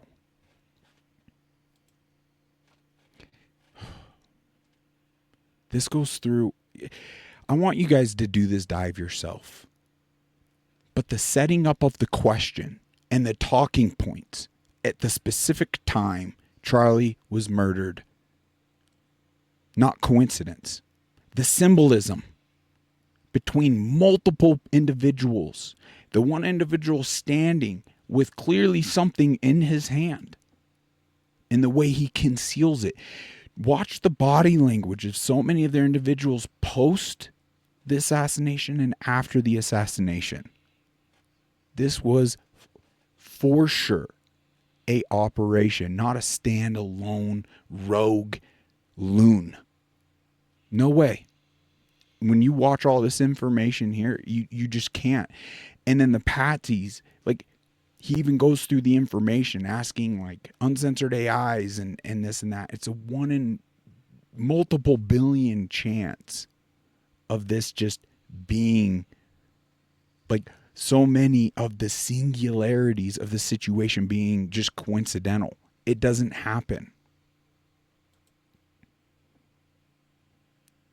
Yeah, we're not going to go into it. So much of this. I mean, they walk through. They even show the certain symbols done. Being military, sniper, just... You got to see all this information for yourself. Obviously, from a questionable character, we're all questionable characters. Who are we? As though, I am a defective sinner. We all are, and we all fall short. That's why we need Jesus more than ever in our lives, daily. But I'm sure you've come across this before. It's a very powerful clip. And I just want us all to ask ourselves, are you for sale? Oh, what's our price? Is it 10 million? Is it 20 million? Is it 100 million? What is your price? Because if your price is not your life, then you are for sale. If your price is not your life, then you are for sale. So, if you're going to be a truth teller, your price has to be your life. I can't surround myself with people whose price is not their life, because the enemy, whatever the enemy is, whether it be physical, legal, spiritual, will attack the vulnerability of the person who can be compromised. So you get real spiritual real fast if you're going to do this type of work. What is insanely powerful to pose these similar questions? See the truth? Undoubtedly, evil will run rampant on those. However, I find it insane not to. There is no glory to be had focusing on the rat race of this life. That is not the meaning and purpose. Understand the power of the nuclear family and your children and the duties and responsibilities. But then again, if everyone had that and we turn the blind eye to evil, evil wins when good men do nothing. For freak's sakes, I've been diving in on the example God gave us in clearing the slate multiple times with humanity. And it didn't just solely, my belief, have to do with the sin running rampant, the sin becoming so powerful, the sinful, and the ruling that the agency of futuristic generations was completely at risk. There wasn't a proper opportunity to even the scales. So God stepped in. The only difference, I believe, with the God promise, with the rainbow and the symbolism of never again, is because he gave us this information to be the checks and balance. And we are egregiously falling short. And the majority of Christian churches are also falling short, more so, being pressured into teaching the turning other cheek versus the godly nature of maintaining the healthy balance and the agency he wants us to have in this life. And we are being so pressured from so many different, every single angle is Americans in this country in this time, from taxation, oppression, censorship. We can't even fathom these potentials to be true, because if it's true, what does that mean? I must do more as a man, as a father. What I've formerly been engaged in, it's like we're lying to ourselves as though I'm doing all I can do to secure my child's future. But it's only through the rat race. And what does that matter when our bodies, our minds, our spirits are being overtaken by this evil? There's an unplugging from the rat race that is some of the greatest blessing I've even personally experienced in this life as well. Charlie's not alone. This is a list of 230 journalists murdered by the Israel terrorists in Gaza who Charlie supported. In fact, this is nearing 300 documented murdered journalists. That's more than World War I and Vietnam combined. And most people don't even understand and haven't grasped what's really taking place. This young lady, we'll play this real quick. Yes, I agree. You got to see past the hair, the tongue piercing, but her words, I feel she was inspired in this to create this. I don't know why it always starts. Messages for President Trump and his administration. If you stay to watch the video, please tag him down below, share, and repost so we can try to get this to him as quickly as possible and hope that he can do something with this. Yes. President Trump, as a supporter who voted for you 3 times, I am hoping and praying that you will revisit what Barack Obama and Joe Biden got rid of back in 2013, which is the Smith-Mundt Act, which held news corporations accountable for lying to the American people and spreading propaganda instead of truth. I think instead of bringing it back as a Smith-Mundt Act, you name it the Charlie Kirk Act, you make it a law, and you make it damn near impossible for these people to continue to lie. Agreed. To the American public, which has brought chaos, hatred, division, and anarchy all across this country. Fines out the ass, which will damn near bankrupt their company should they lie to the American people ever again. Yes. They can have their opinions, that's fine. They need to state that it is their opinion and that it is not a fact. Agreed. Because of their constant lies, a man lost his life over it. Right. Because of the constant hateful rhetoric of calling him a fascist and a Nazi and a white supremacist and a bigot. I believe it's bigger than all that, hon, but I agree. President Trump, what are you going to do? Were you really friends with that man? Is that just an act? Or is that... Convince me you're not an actor, sir. Convince me. You've been in that realm your whole life, and you've done a really good job.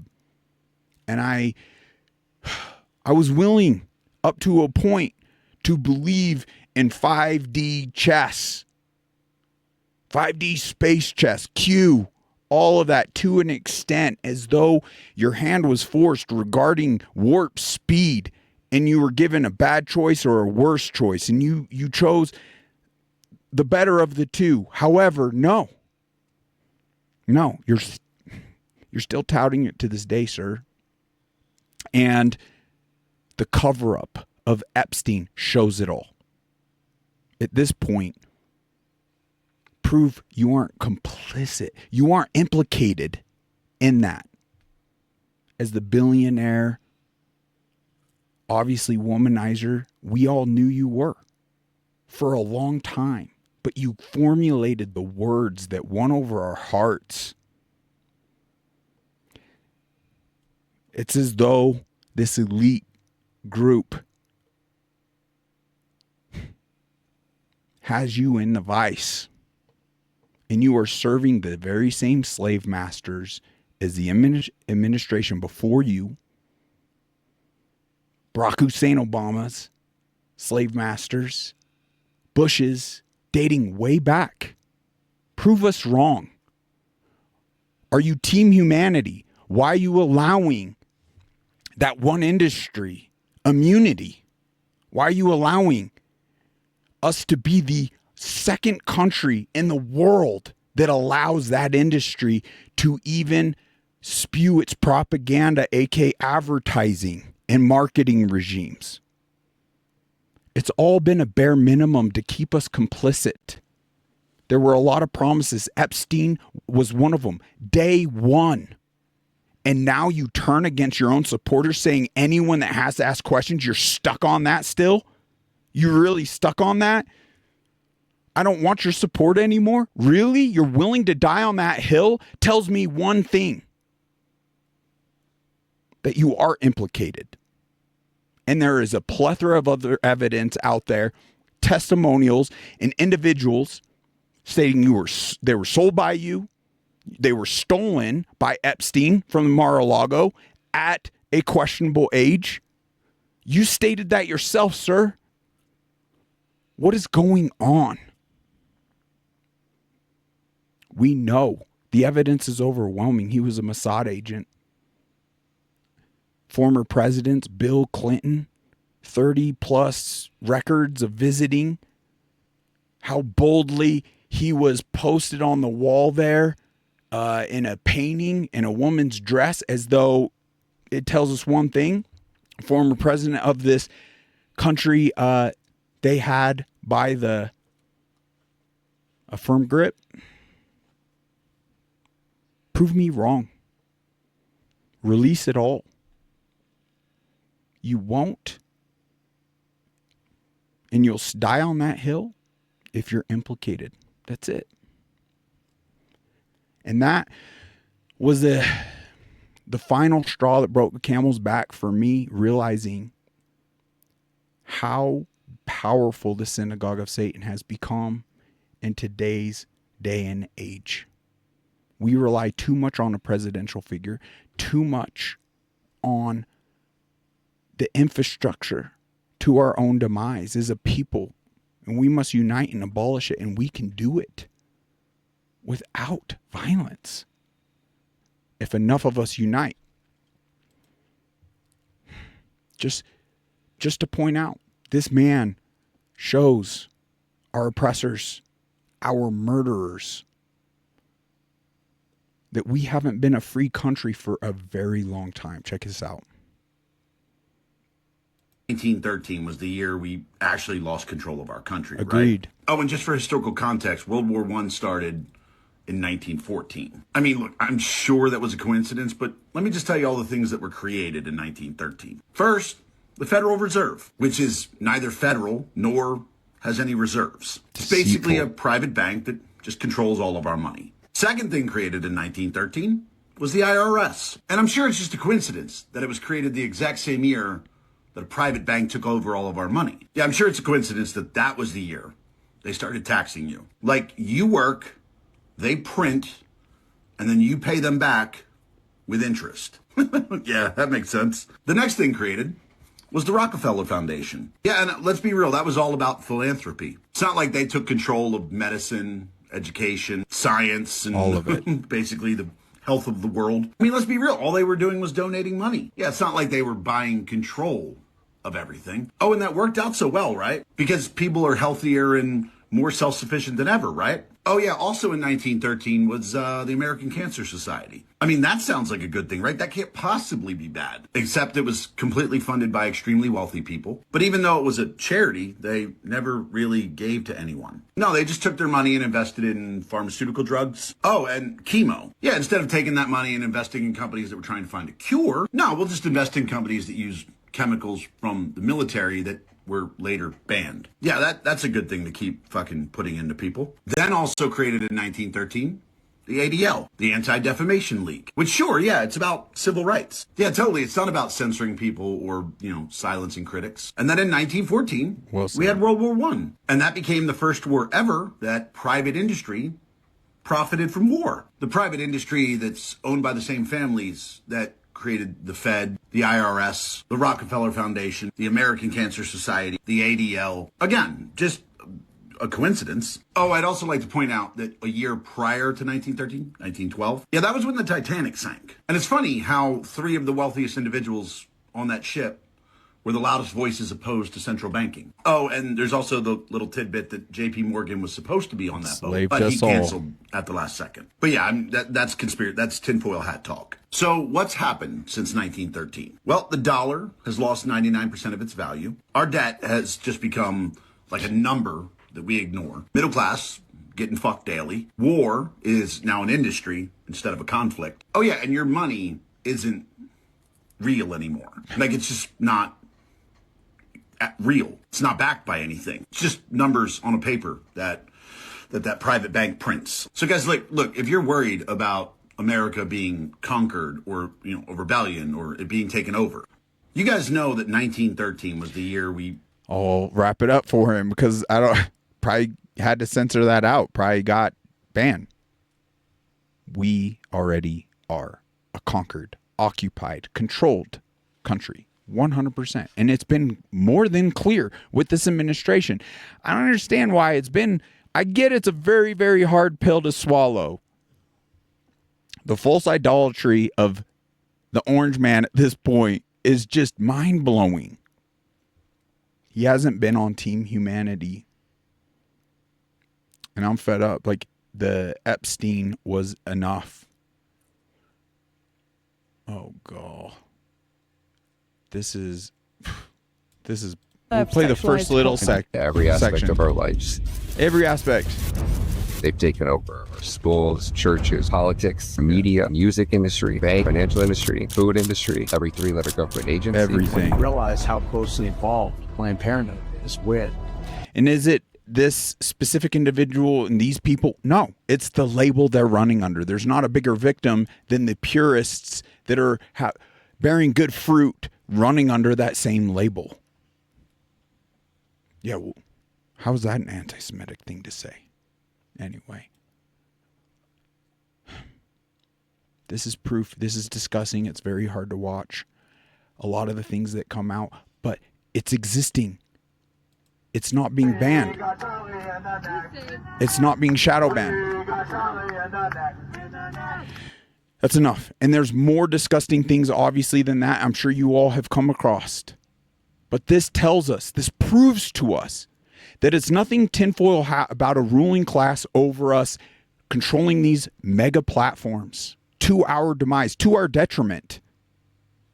Because life-saving things, loving things were banned, shadow banned. I experienced it myself. I got lists very long regarding good content being taken down as hate speech, hateful. This tells us all we need to know. There is a ruling class, 110%. In fact, this account no longer exists.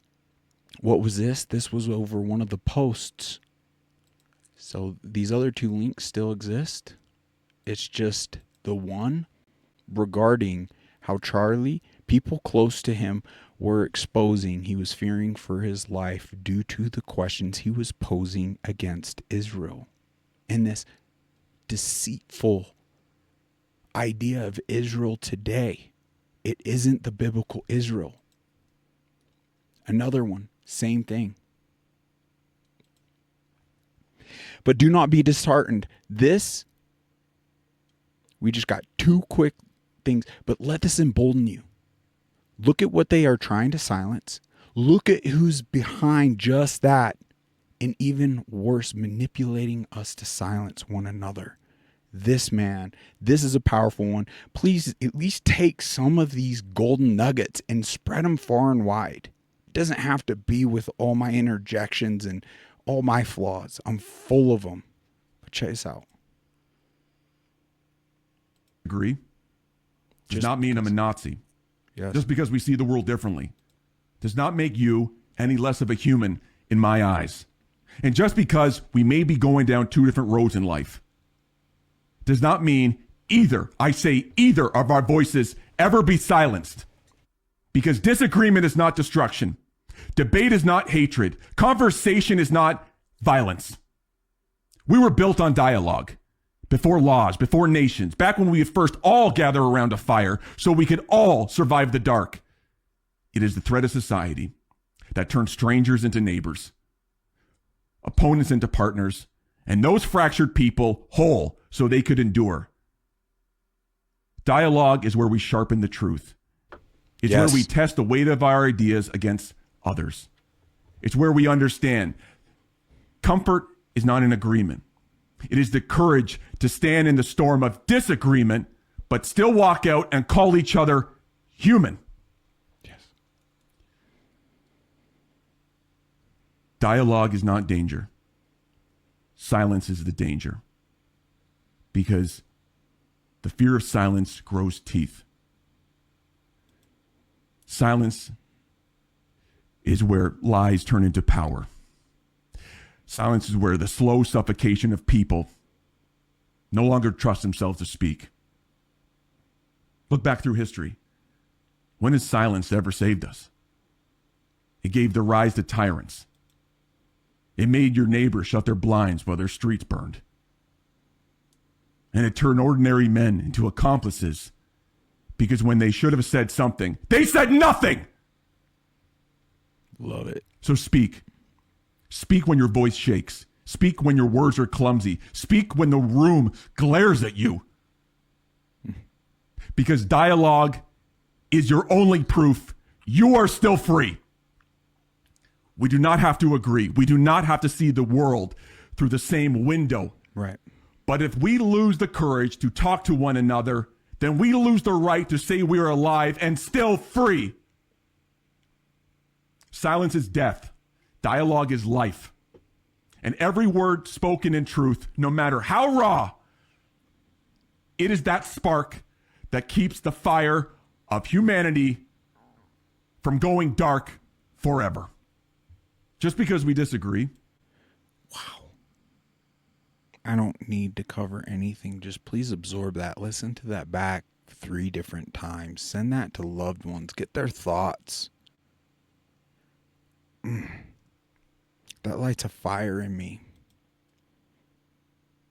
I don't know where to go. Okay, here.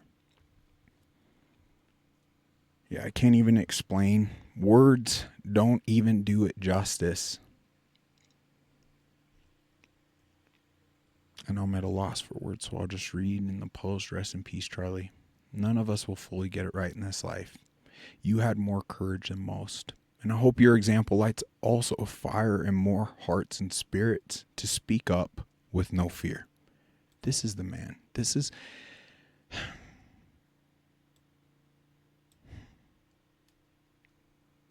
just in loving memory. This is the hole that's now left. Possible? Well, I would say you need to understand the biblical role of the father. When it comes to your child, you are tasked to protect them both physically, spiritually, and emotionally, and really outside the house and obviously in other ways as well.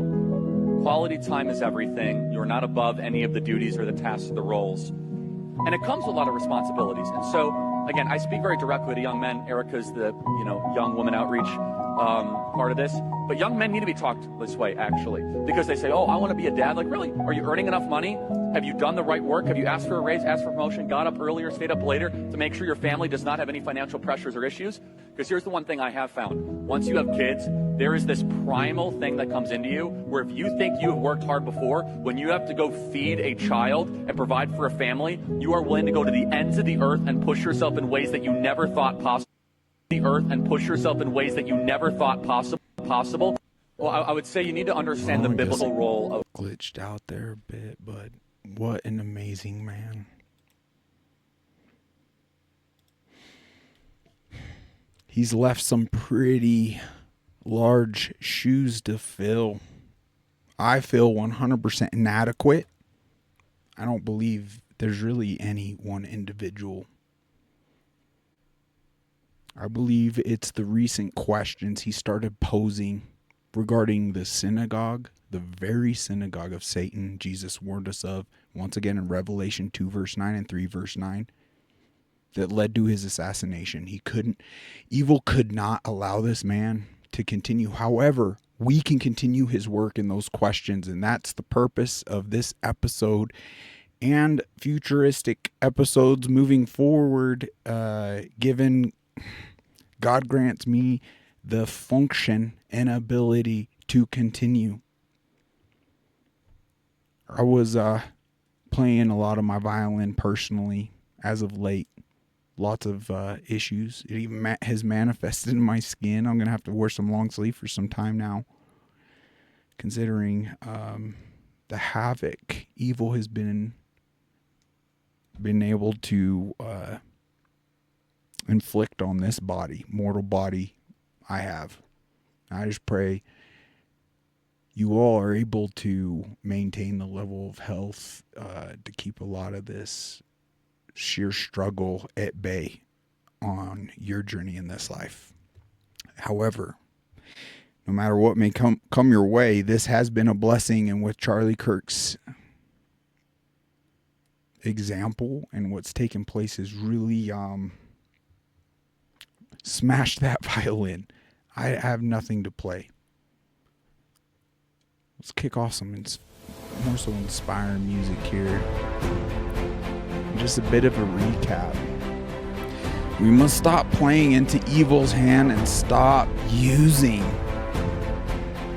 the verbiage of left versus right, Democrat versus Republican, red versus blue, the labels, the thinking, the ideology, the terminology, full stop.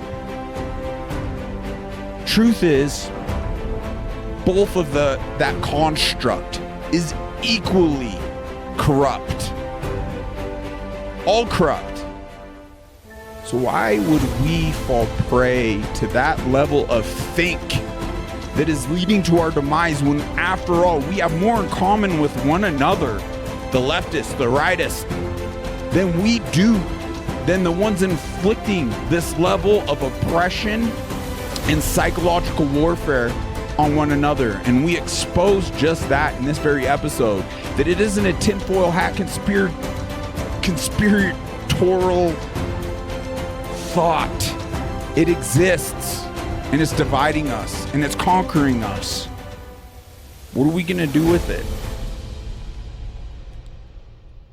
Yeah, I love how we worded it. We have more in common with anyone who voted differently. We are one people. We are not two tribes. The only solution we have is us, we the people, God's children, through unity in this life to secure a future. Remember, sanity is contagious. Leave you with an affirmation. I am not programmable. Not today, Satan. And don't be programmable.